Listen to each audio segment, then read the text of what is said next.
Minasyaitonirrajim. Bismillahirrahmanirrahim. Tilka ummatun qad khalat laha ma kasabat wa alakum ma kasabtum wa la tus'aluna amma kanu ya'malun. Jadi itulah kelompok umat-umat yang terdahulu. Jadi perilaku mereka ya sama orang-orang yang telah lalu ketika mendustakan para rasulnya, alasan mereka, ucapan mereka, sikap mereka, akhir mereka sama. Ucapannya ya gitu, menghina para rasul, melakukannya sebagai orang gila, orang yang kejinan, orang kesihir, sesat, macam-macam. Ucapannya begitu. Alasannya juga sama, karena para rasul itu manusia biasa, para rasul itu tidak punya apa-apa, bukan siapa-siapa, dan terutama ya alasannya karena ajarannya yang tidak cocok dengan nafsu manusia, kemudian sikap mereka penentangannya ya dengan cara memfitnah, membunuh, bahkan memerangi dan membunuh, mengusir. Itu sikap mereka. Kemudian akhir mereka juga sama. Rata-rata mereka kemudian dibinasakan oleh Allah. Ya. Jadi umat yang terdahulu sama umat-umat yang dihadapi Rasulullah sama. Jadi ucapan mereka gimana, sikap mereka gimana, alasan mereka kenapa menentang gimana. Sampai akhir dari hasil dari penentangan mereka itu seperti apa, itu selalu terjadi berulang sama. Sama. Tilka ummatun qad khalat. Makanya laha ma kasabat, ya sudah, bagi mereka apa yang telah mereka kerjakan, bagaimana akhirnya itu mereka juga yang menanggung sendiri. Walakum maka sabetum, dan bagi kalian apa yang kalian lakukan. Jadi apa yang ditanam itulah yang dipetik, dituai. Wala tus'aluna amma kanu ya'malun, dan kamu tidak akan ditanya tentang apa yang mereka kerjakan, sehingga kamu ya tetap berdoa, berdakwah dengan penuh kasih sayang terhadap mereka, tapi jangan terlalu bersedih atas penentangan mereka. Jangan terlalu terbebani oleh ketidakimanan mereka. Pokoknya upayamu keras saja, keras di dalam berupaya, ya, tegas di dalam menegakkan mana hak, mana yang batal.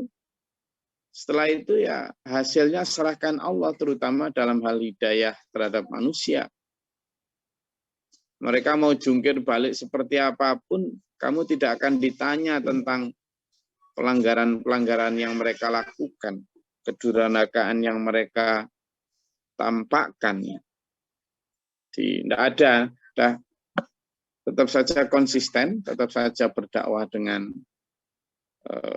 penuh semangatan. Nah, disinilah Rasulullah itu dihadapkan pada dua pilihan, ya. Dua pilihan rasa. Satu, ya sudahlah, nggak mau ya sudah, gitu ya. Tapi yang kedua, Rasulullah juga masih dibayang-bayangi oleh rasa sayang. Jadi sikap Rasulullah itu kan, laqad ja'akum rasulun min anfusikum azizun alaihi ma anitun harisun alaikum bil mu'minina raufur rahim. Jadi selain lemah lembut, selain ini, Rasul itu sayang banget terhadap umatnya itu. Pengen banget ngajak umat itu selamat.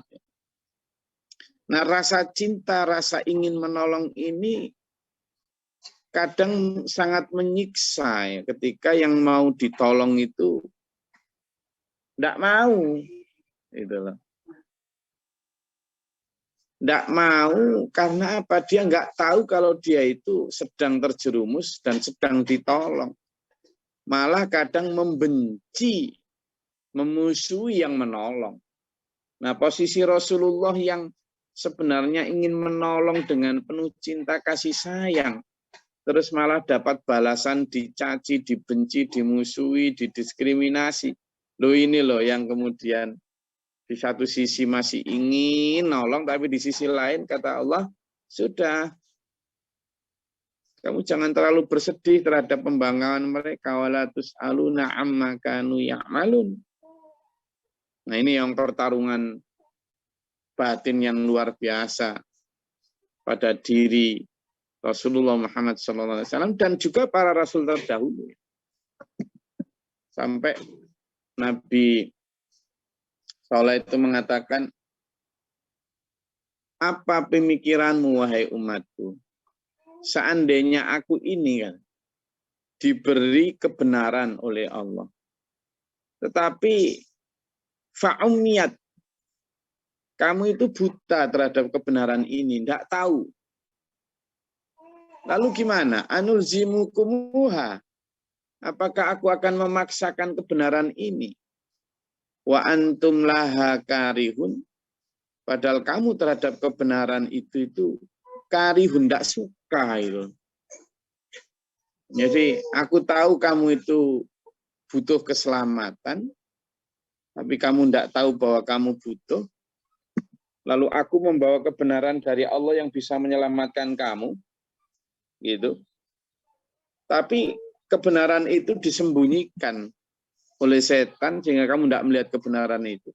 Terus gimana aku cara memaksakan kebenaran ini? Sementara wa antum laha karihun, kamu itu terhadap kebenaran itu tidak suka. Kenapa? Karena tidak cocok dengan nafsu. Nah ini pertentangan yang apa ya, yang hebat pada diri Nabi Rasul. Nah ini juga terjadi pada diri orang-orang yang apa melanjutkan tugas-tugas kerasulan yang bukan Rasul, bukan Nabi ya, para mujaddid, para ulama warasatul anbiya yang memang murni bukan karena kepentingan politik, bukan karena kepentingan pribadi, bukan karena kepentingan duniawi, menyeru umat untuk ta'muruna bil ma'ruf wa tanhauna 'anil munkar. Ini yang berat. Kenapa? Karena kalau dia benar-benar menolong umat itu karena jiwa kasih, itulah katanya cinta itu berat. Kamu tidak akan kuat, biar aku aja. Itu kan. Cinta itu berat, kamu tidak akan kuat, biar aku aja. Itu benar tak? Cinta itu berat itu. Itulah yang pernah cinta-cinta. Benar tak cinta itu berat? Benar, cinta itu berat gitu loh. Makanya cinta, apalagi cintanya para rasul, para nabi yang benar-benar berbasiskan profetik ya, tanpa pamrih sama sekali, tanpa pamrih keduniawaan sama sekali. Ya berat sekali. Nah ini yang harus kita miliki sebenarnya ketika kita berdakwah, baik untuk diri, keluarga maupun umat ya. Saya qulu sufaha minan nasi ma wallahum an qiblatihim allati kanu 'alaiha. Dan satu di antara pembangkangan itu adalah gini. Jadi ceritanya dulur, ya ceritanya kisah ini adalah tentang dulu kiblat pertama umat Islam itu bukan Ka'bah loh ya. Jadi kiblat pertama umat Islam itu bukan Ka'bah, bukan. Kiblat pertama umat Islam itu adalah Baitul Maqdis. Nah, Baitul Maqdis. Ya, jadi Baitul Maqdis itu arahnya itu kalau waktu selama pertama Rasulullah di Mekah itu masih bisa meskipun kiblatnya di Baitul Maqdis, tapi beliau sholatnya itu misalnya di Ka'bah, tetap di Ka'bah gitu ya. Tetapi arahnya itu bisa diarahkan ke biar nggak membelakangi arah Palestina atau arah Baitul Maqdis. Jadi misalnya Baitul Maqdis itu ada di sana, lalu Ka'bah di sini, maka Rasulullah tidak sholat sebelah sini, tapi sholat sebelah sini. Sehingga meskipun menghadap ke Baitul Maqdis, tetapi masih menghadap juga ke kiblat Ka'bah. Itu. Karena Rasulullah sendiri lebih nyaman sebenarnya kiblatnya adalah kiblat Ka'bah, bukan Baitul Maqdis. Tapi karena perintah Allah, di awal-awal Islam itu sholat harus menghadap Baitul Maqdis, sehingga ketika Ka'bah di sini, misalnya Baitul Maqdis di sana, maka Rasulullah sholat sebelah sini, sehingga tetap menghadap Baitul Maqdis, ya toh, tetapi juga menghadap ke kiblat Ka'bah. Nah, kalau di masa Mekah itu, tetapi begitu hijrah ke Madinah, posisi itu tidak bisa begitu. Misalnya ini Ka'bah begitu, lalu di sini Madinah, di sini Palestina, gitu. Jadi di sini Ka'bah, di sini Madinah, di sini Palestina gitu loh. Baitul Maqdis. Sehingga kalau sholat itu tidak bisa lagi kayak tadi, kayak ketika di Mekah, di mana di Mekah bisa di sininya, sehingga tetap bisa menghadap Baitul Maqdis, tapi juga tetap bisa menghadap Ka'bah. Tetapi ketika Ka'bah di sini, lalu Madinah di sini dan Baitul Maqdis di sana, mau tidak mau ya akhirnya arahnya itu membelakangi apa? Membelakangi apa? Ka'bah. Nah, itulah yang kemudian membuat gundah para sahabat, terutama Rasulullah. Rasulullah sangat ingin menghadap ke Baitul Muharram atau Ka'bah. Dan itu berjalan hampir 16 bulanan sampai 17 bulannya. Lama itu. Masih itu. Tapi pada saat itu Rasulullah juga sangat berdoa kepada Allah agar Ka'bah itu dikembalikan kepada kiblat semula. Maka berdoa terus, akhirnya Rasulullah menurunkan ayat surat Al-Baqarah ayat 144 yang nanti juga akan kita pelajari itu ya. Akhirnya memang dirubah. Itu. Nah, pada saat itulah kemudian ada kalimat ini, sa'ul sufaha'u minan nas. Orang-orang yang bodoh itu mengatakan, ma wallahum an qiblatihim allati kanu 'alaiha.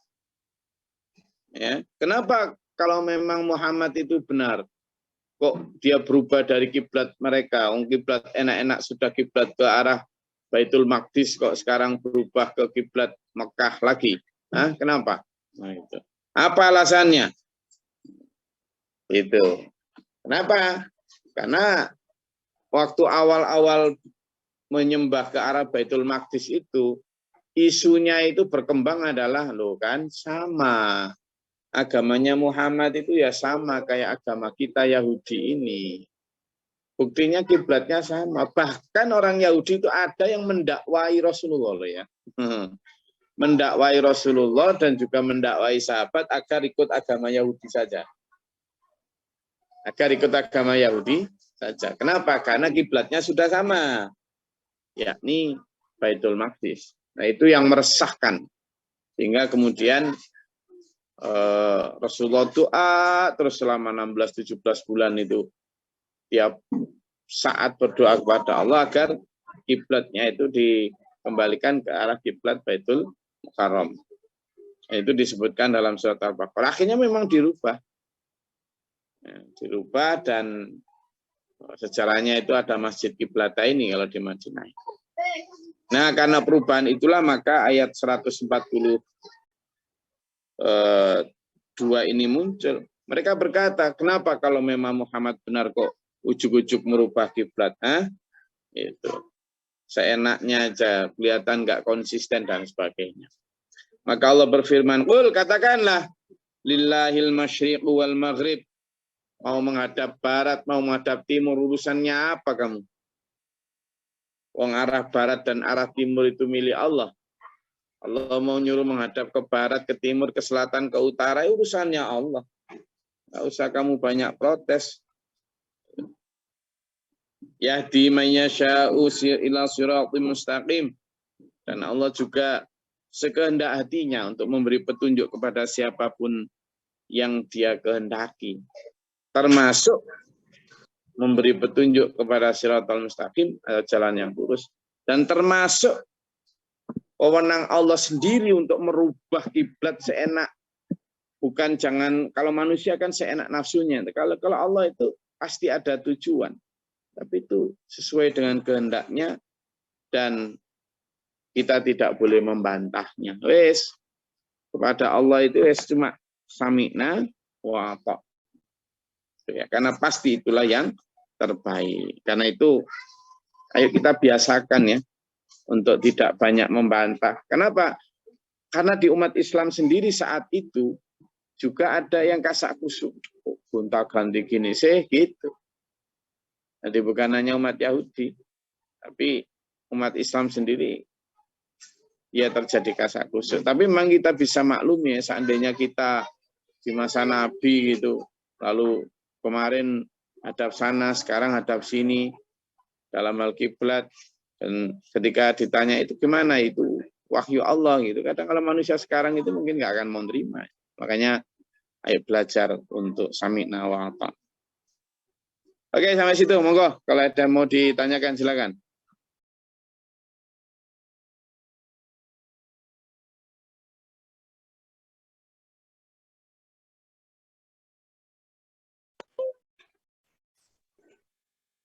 Silakan, ada yang menanyakan?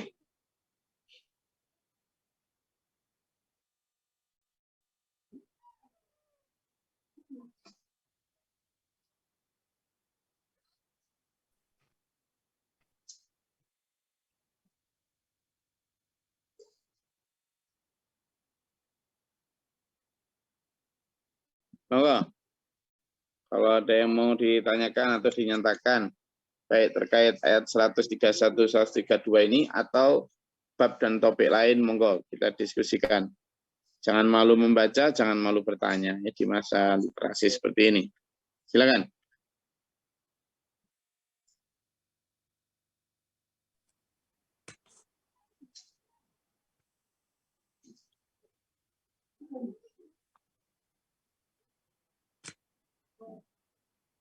Ya, monggo, silakan.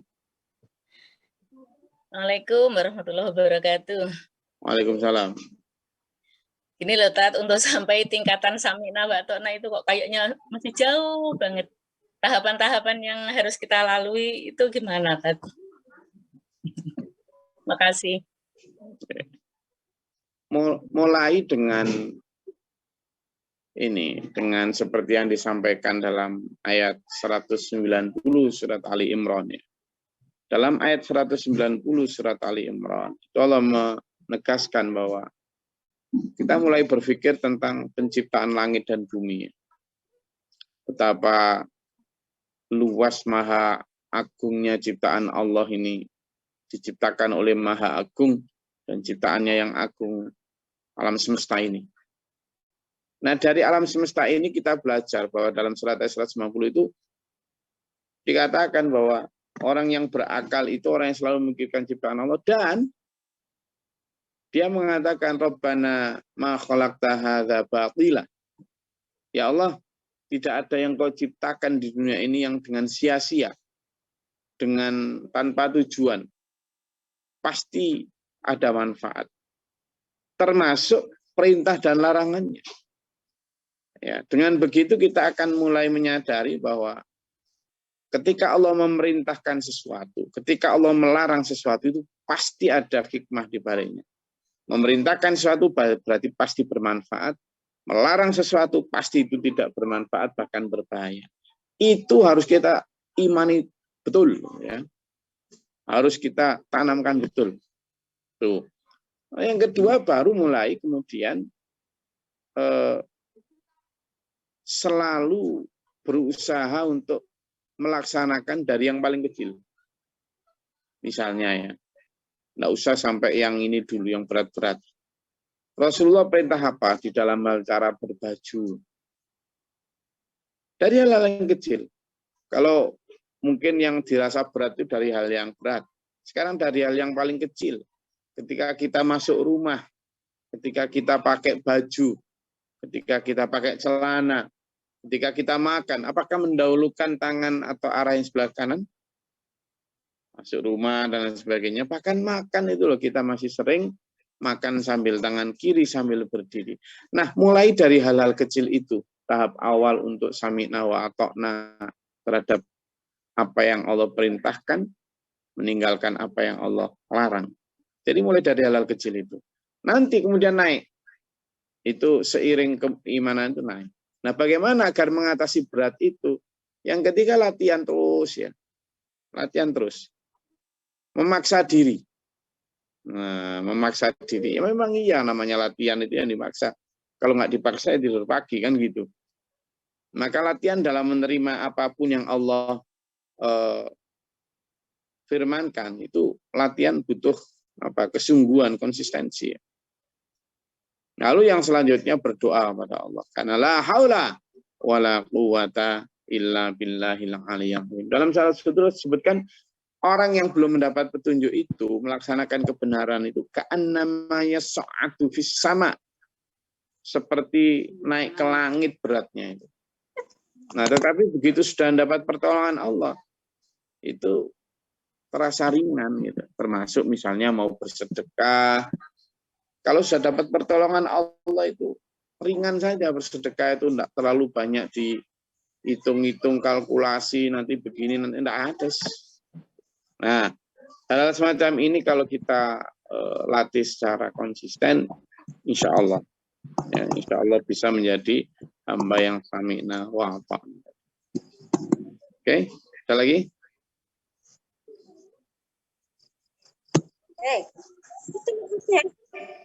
Ya, silakan. SP Mario, Gus, izin tanya, Gus. Ya, monggo. Kita diperintahkan untuk selalu memohon kepada Allah alias berdoa. Terus pundi Gus cara menjaga tip agar kita itu sebagai pemohon tidak terjebak sebagai bahwa Allah itu bukan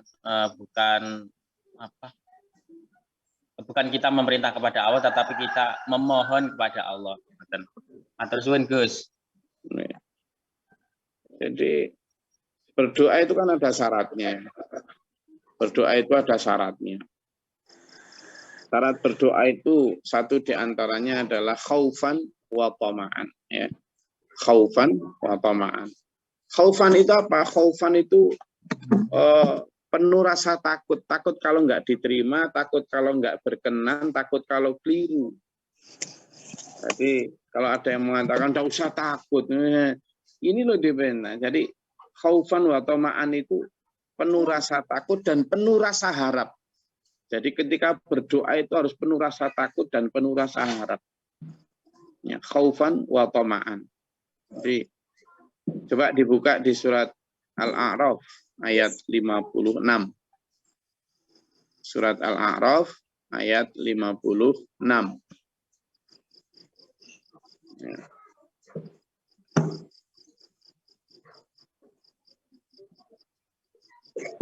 Sudah? Penuh rasa harap dan penuh rasa takut.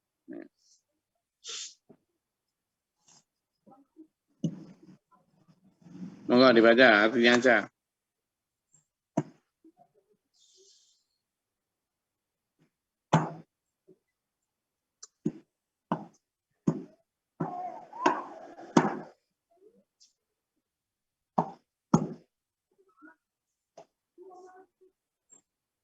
Sudah? Izin Gus. Bismillahirrahmanirrahim. Dan janganlah kamu berbuat kerusakan di bumi setelah diciptakan dengan baik. Berdoalah kepadanya dengan rasa takut dan penuh harap. Sesungguhnya rahmat Allah sangat dekat kepada orang yang berbuat kebaikan. Shadaqallahul Adzim. Nah, itu tadi.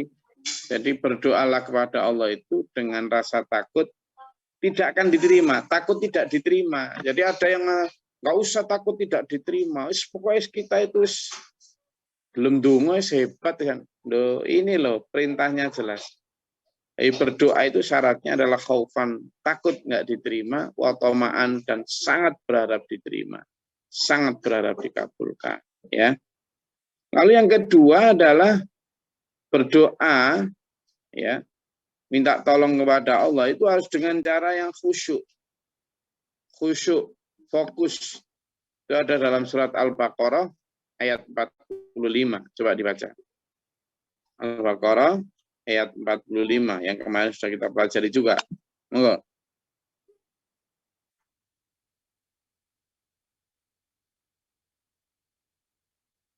Silakan baca, silakan. Oh.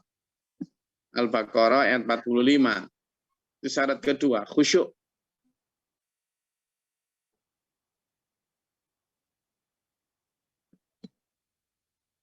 Sudah jelas?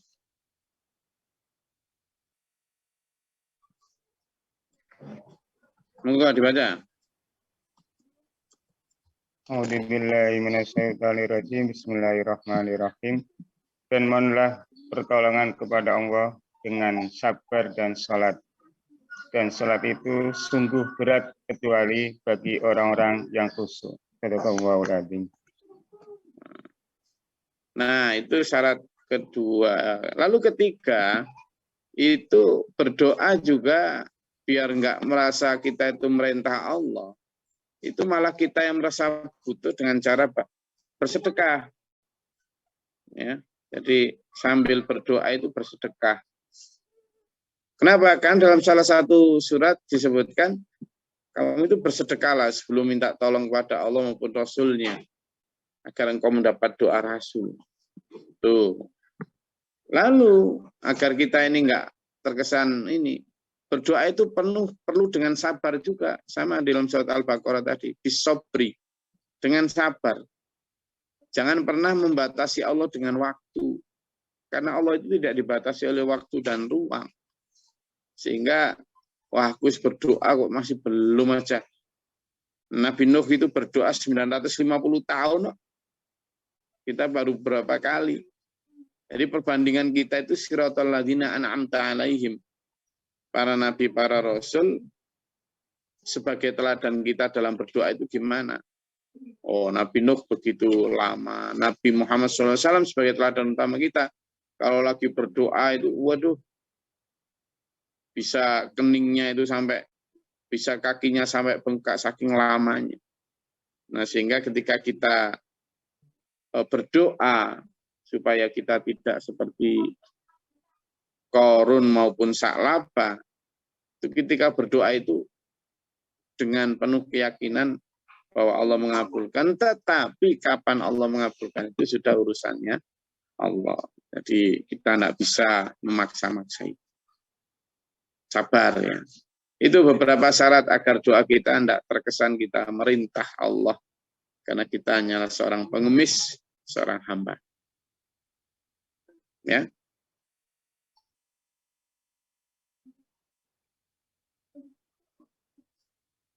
Saya rasa cukup kajian kita pada pagi hari ini. Di beberapa ayat yang saya suguhkan tadi menjadi pencanaan buat kita untuk hari-hari ke depannya. Semoga bermanfaat dan berfaedah. Tetap semangat dan dalam menyongsong ridho dan ampunan. Amin. Allahumma sholli sallim barik. Allahumma fil mu'minin muslimin. Allahumma qina fi man hadayta wa afina fi man afayta wa la barik lana fi ma atayta. Amin. Astaghfiruka wa atubu ilaika. Amin. Allahumma da'ana al-bala wal wada. Amin. Rabbana wa la taj'alna fil qawmi dzalimin wa la taj'alna munsharifal qulub syarifal qulub. Amin.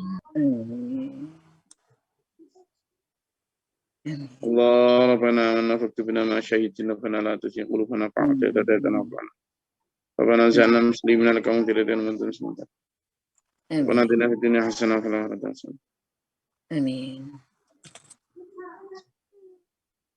Subhana rabbika rabbil izzati amma yasifun, salamun alhamdulillahi rabbil alamin. Assalamualaikum warahmatullahi wabarakatuh. Waalaikumsalam warahmatullahi wabarakatuh. Allahumma arhamna bil Qur'an. Ja'alhu